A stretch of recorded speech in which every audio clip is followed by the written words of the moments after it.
Jadi di video kali ini aku mau bikin video yang beda dari sebelumnya. Jadi aku mau bikin video apa? Yaitu aku mau bahas tentang behel. Nah, kenapa aku mau bahas tentang behel? Jadi aku mau kasih tahu ke kalian kalau misalkan kalian itu sebelum pasang behel apa aja yang harus dilakukan, terus berapa biayanya, terus apa aja perkembangannya setelah pemakaian behel. Aku mau sharing ke kalian pengalamanku setelah memakai behel selama kurang lebih 2 bulan. Sebelum kita membahas lebih jauh tentang dunia perbehelan, ini aku mau sharing dulu ke kalian aku mau cerita dulu ke kalian nih alasan kenapa aku pasang behel. Jadi yang pertama alasan aku pasang behel itu gigiku itu nggak naik turun sih, tapi yang depan ini nih, yang atas ini dia tuh sedikit renggang.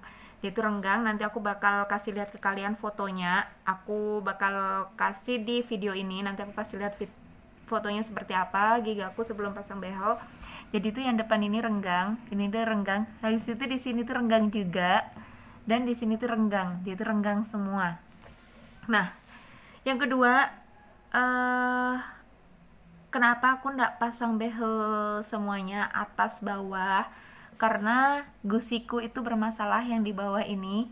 Gusiku itu sedikit bermasalah, jadi aku harus konsul dulu ke dokter yang khusus gusi, namanya Sperio atau apa gitu. Aku kemarin disuruh konsul dulu, tapi aku belum sempet, sampai 2 bulan ini aku belum sempet nemuin dokternya, jadi belum bisa dipasang.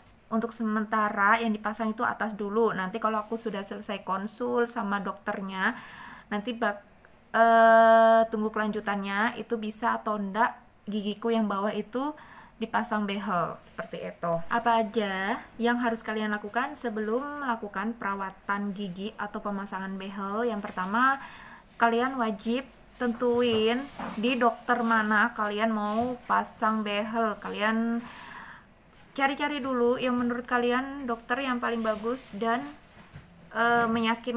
yang bikin kalian yakin untuk pilih dokter tersebut, alasannya apa, seperti itu.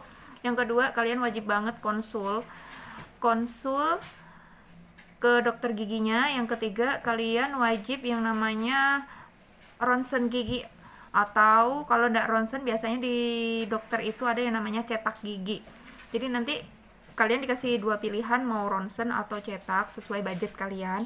Terus yang keempat, baru pemasangan behel itu pun udah langsung dipasang, dilihat dulu kuat giginya. Giginya itu goyang kah atau ada yang lubang atau bagaimana, nanti dia bakalan lihat, nanti dia bakalan nentuin di mana tempatnya untuk mengunci, terus dan untuk pemasangan behelnya seperti apa, seperti itu.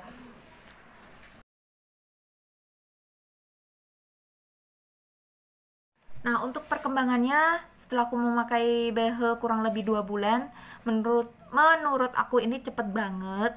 Kenapa? Karena kemarin itu gigiku itu renggang betul, yang depan ini dia itu renggang, habis itu dia sedikit miring. Terus yang sebelah sini dia renggang, sini renggang, terus yang di sini renggang juga, tapi yang sini enggak, yang dalam-dalamnya itu enggak juga. Nah, setelah 2 bulan aku pakai behel, ya yang depan ini dia tuh sudah tertutup, jadi dia sudah gabung kayak gini. Nah, itu aku seneng banget soalnya termasuk cepat. Sebenarnya 1 bulan kemarin itu dia sudah langsung tergabung ininya yang depan ini. Terus tapi aku belum sempet bikin videonya, baru sempet sekarang ini setelah 2 bulan pemakaian behel. Terus yang sebelah sini dia tuh kemarin renggang juga, dan dia itu sudah rapat. Yang sebelah sini, sini juga rapat, tinggal yang fokus yang di sini aja sedikit sama yang di sini. Nah, semoga untuk kedepannya aku sudah bisa pasang yang di bawah, tapi kalau udah bisa ya sudah, mau diapain, yang penting yang atas sudah bisa terpasang dan sudah rapi. Untuk biayanya, sendiri itu tergantung kalian memakai behel yang bahannya apa. Jadi macam-macam behel itu banyak, dia ada 5 macam behelnya. Yang pertama ada yang namanya behel gigi metal. Jadi Dia metal itu yang paling sering dipakai sama orang-orang seperti kayak gini nih, gigi behelnya behel metal. Terus yang kedua ada juga yang namanya behel gigi lingual. Jadi aku sambil browsing ya, takut salah-salah, jadi aku sambil browsing. Behel gigi lingual itu sama kayak behel gigi metal, cuma dia bedanya dia dipasangnya di dalam, jadi di belakang gigi sini, jadi tidak terlalu kelihatan kalau dilihat dari depan. Yang ketiga ada yang namanya behel gigi keramik. Jadi kalau untuk behel gigi keramik itu fungsinya sama kayak behel gigi metal, cuma dia itu warnanya menyerupai warna gigi, tidak terlalu kelihatan kalau kalian itu pakai behelnya. Selanjutnya ada yang namanya behel diamond, terus habis itu transparan, ada juga behel transparan dan kawat gigi konvensional.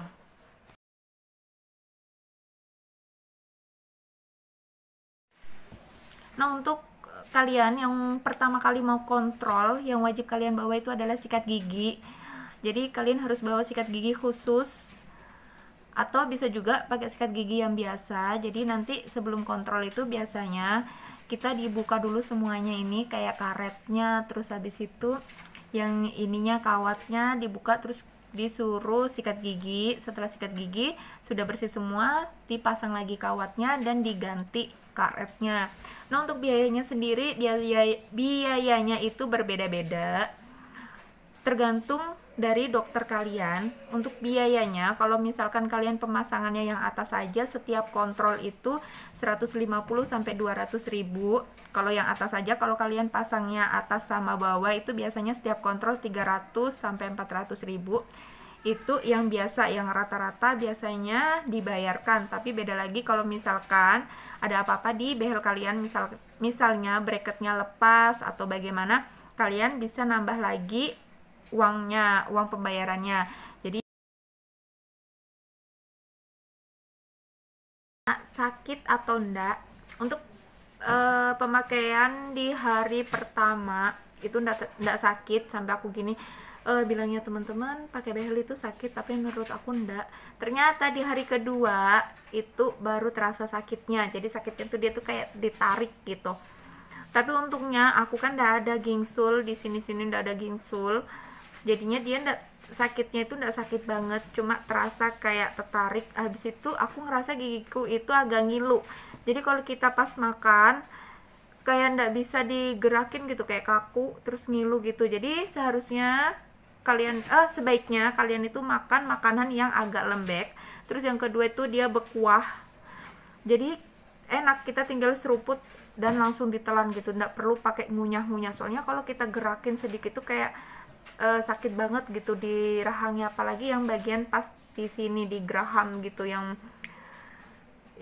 pas sini dia tuh sakit gitu buat ngunyah. Jadi aku saranin buat kalian makan makanan yang lembek habis itu dan berkuah, biar enggak terlalu sakit rahang kalian, seperti itu. Terus untuk waktunya berapa lama sakit itu menurut aku beda-beda kali ya. Tapi kalau aku sendiri itu kurang lebih 5 harian itu sakit, sampai aku tuh rasanya kayak mau beliuran gitu. Tapi untungnya pas itu aku pas pasang mau deket-deket puasa, jadi aku udah terlalu banyak ngunyah, udah terlalu banyak makan gitu. Alhamdulillah setelah 5 hari itu baru mulai membaik dan nggak terlalu yang kayak di awal-awal gitu, kayak susah dipakai makan, terus mau ngunyah susah, seperti itu. Satu lagi buat kalian yang sudah pasang behel, jangan makan makanan yang terlalu keras. Kalau misalkan kalian mau makan makanan yang terlalu keras dan kenyal, sebaiknya potong kecil-kecil. Biar apa? Biar enggak kena behel kalian itu. Takutnya kalau kalian paksa makan makanan yang keras, nanti bakalan lepas bracketnya, terus mahal lagi kalian untuk memasangnya, seperti itu. Jadi aku saranin buat kalian hati-hati pas makan, jangan semuanya asal dimakan, nanti bakalan sakit sendiri, seperti itu. Kalau enggak potong-potong, kalau kayak makan bakso atau makan cireng, sebaiknya kalian potong agak lebih kecil jadi lebih mudah untuk ditelan dan tidak nyangkut di behel kalian. Oke, sampai di sini dulu pengalaman aku setelah pemakaian behel selama 2 bulan. Nanti aku bakalan sharing lagi setelah pemakaian 3 bulan dan sampai insya Allah sampai behel aku ini dilepas. Oke, terima kasih buat kalian yang penasaran atau mau tanya-tanya, bisa langsung komen di video. Mau tanya-tanya tentang perbehelan, kalau misalkan aku bisa jawab, aku bakalan jawab. Tapi kalau enggak, aku bakalan up ke orang yang lebih tahu lagi. Aku bakal tanyakan ke dokternya. Oke, terima kasih. Semoga video ini bermanfaat buat kalian semua. Jangan lupa di like, comment, and subscribe. Bye.